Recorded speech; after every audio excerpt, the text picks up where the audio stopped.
Welcome to world affairs by Arbaz. सोचो, America के पास दुनिया की मोस्ट पावरफुल मिलिट्री है, फिर भी पेंटागन को ईरान के खिलाफ नए आइडियाज़ मांगने की ज़रूरत क्यों पड़ रही है।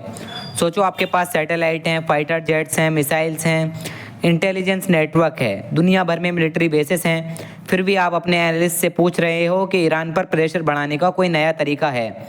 यहाँ पर ईरान की स्टोरी इंटरेस्टिंग हो जाती है। रिपोर्ट्स के मुताबिक यूएस सेंट्रल कमांड के इंटेलिजेंस साइट से एनालिस्ट को एक ब्रॉड ग्रुप को ईरान के खिलाफ क्रिएटिव और अनकन्वेंशनल आइडिया सजेस्ट करने के लिए मैसेज भेजा गया। क्योंकि सवाल ये नहीं है कि अमेरिका ईरान को डैमेज पहुंचा सकता है कि नहीं, अमेरिका ऑब्वियसली ये कर सकता है। असली सवाल ये है कि अमेरिका ईरान को अपनी कंडीशन पर झुकने के लिए मजबूर कर सकता है कि नहीं, और ये दोनों चीज़ें बिल्कुल अलग हैं। ईरान को अमेरिका से मिलिट्री पावर में कंपेयर नहीं कर सकते, लेकिन ईरान ने जो अपने पावरफुल मिलिट्री के सामने इतने सेक्शन के बाद ये दिखाता है ईरान को कि IRGC ईरान के रूलर्स कितने स्ट्रॉन्ग हैं। लेकिन वॉर सिर्फ ये देखकर नहीं जीती जाती कि किसके पास कितने एडवांस एयरक्राफ्ट हैं। ईरान की ज्योग्राफी देखो, Persian gulf, straight of Hormuz और मिडल ईस्ट के मल्टीपल स्ट्रेटेजिक पॉइंट्स।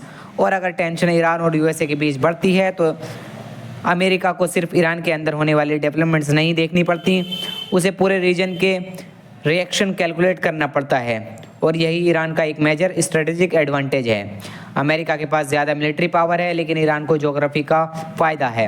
अगर अमेरिका ईरान पर प्रेशर बढ़ाता है तब ईरान भी जवाब देगा।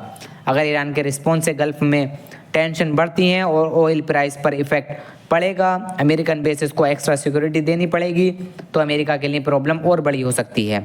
अमेरिका के पास ईरान से ज़्यादा तो मिलिट्री पावर है, लेकिन ईरान को सिर्फ मिलिट्री पावर से जज नहीं कर सकते। ईरान एक बड़ा देश है, काफ़ी पहाड़ों वाली जगह, मिसाइल और ड्रोन्स के अंडरग्राउंड टनल्स हैं। अगर ईरान पर फिर से अटैक होता है तो ईरान भी जवाब देगा। क्या अमेरिका अटैक करने के बाद ईरान उसकी बात मान लेगा? ये इम्पोर्टेंट है, यहीं से पूरी कैलकुलेशन बदल जाती है। अगर आंसर इतना सिंपल होता तो पेंटागन को ईरान पर प्रेशर बढ़ाने के लिए नए और क्रिएटिव आइडियाज़ नहीं मांगने पड़ते। इंटरनेट पर जो भी चलता है कि पेंटागन ने ईरान को डिस्ट्रॉय करने के प्लान बना लिया है, ऐसे स्टोरीज चल रही हैं। उसमें स्पेसिफिक प्लान पब्लिक नहीं हुआ है। कन्फर्म पॉइंट सिर्फ इतने हैं कि ईरान पर प्रेशर और पनिशमेंट के लिए न्यू क्रिएटिव अनकन्वेंशनल आइडियाज़ मांगे जाने की रिपोर्ट है।